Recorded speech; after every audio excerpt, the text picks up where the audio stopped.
Konser Bali Salam Dua Jari yang didedikasikan komunitas Taksus Seni Bali untuk calon gubernur Bali nomor urut 2 Ida Bagus Rai Dharma Wijaya Mantra dihadiri oleh ribuan anggota masyarakat yang datang dengan hati nurani. Konser tersebut pemirsa digelar di lapangan Wagimin Kabupaten Tabanan. Konser kali ini terbilang sangat meriah karena jumlah penonton yang jauh lebih banyak dibandingkan dengan 3 konser serupa sebelumnya di Gianyar, Negara Jembrana, dan Singaraja. Tiba di lokasi konser, Rai Mantra yang didampingi pengingsir Puri Satria Denpasar, Anagung Ngurah Okrat Madi alias Cokrat, tidak langsung menuju panggung konser. Ia meluangkan waktu menyapa penonton yang sebagian besar adalah anak-anak muda. Rai Mantra menjadi rebutan untuk foto bersama atau sekedar swafoto. Di sela-sela konser tersebut, para seniman menyampaikan harapannya untuk Mantra Kerta apabila terpilih sebagai gubernur dan wakil gubernur Bali periode 2018-2023. Nanti jika menjadi pemimpin Bapak ini semoga bisa tetap menjaga taksu Bali yang memang betul bertaksu. Kesana itu jalannya banyak yang rusak tuh Haji.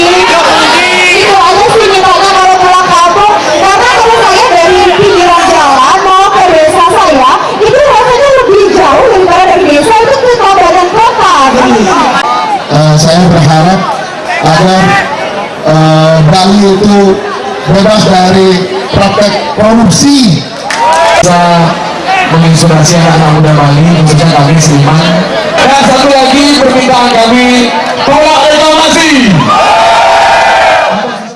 Menjawab semua harapan dari para seniman, calon gubernur Bali nomor urut 2 Rai Mantra mengatakan pasangan Mantra Kerta memiliki komitmen yang tegas terhadap pelestarian adat dan budaya Bali, termasuk di dalamnya para seniman. Selain itu, pembangunan infrastruktur merupakan prioritas utama jika Mantra Kerta terpilih menjadi gubernur Bali pada Pilgub 27 Juni nanti.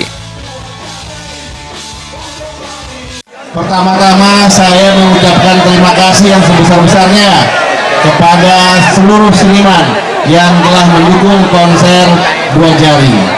Dan demikian juga apa yang menjadi aspirasi dia. Kalau pertama masalah reklamasi kita sudah jelas. Kita menolak reklamasi. Karena di selatan itu sudah penuh. Mari kita bangun di daerah utara dan timur ya, untuk itu pemerataan. Masalah jalan rusak ya, kita harus join ini dengan kabupaten.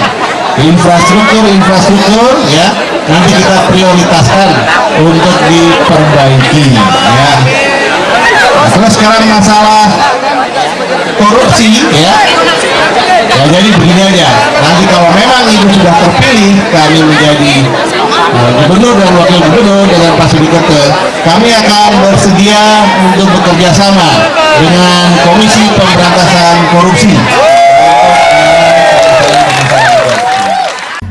Konser Dua Jari di Kabupaten Tabanan turut dihadiri fungsionaris DPP Partai Golkar Gede Sumerjaligi, Ketua DPC Partai Gerindra Kota Denpasar Made Mulyawan Arya alias Degaja, dan petinggi partai yang tergabung dalam Koalisi Rakyat Bali Kabupaten Tabanan.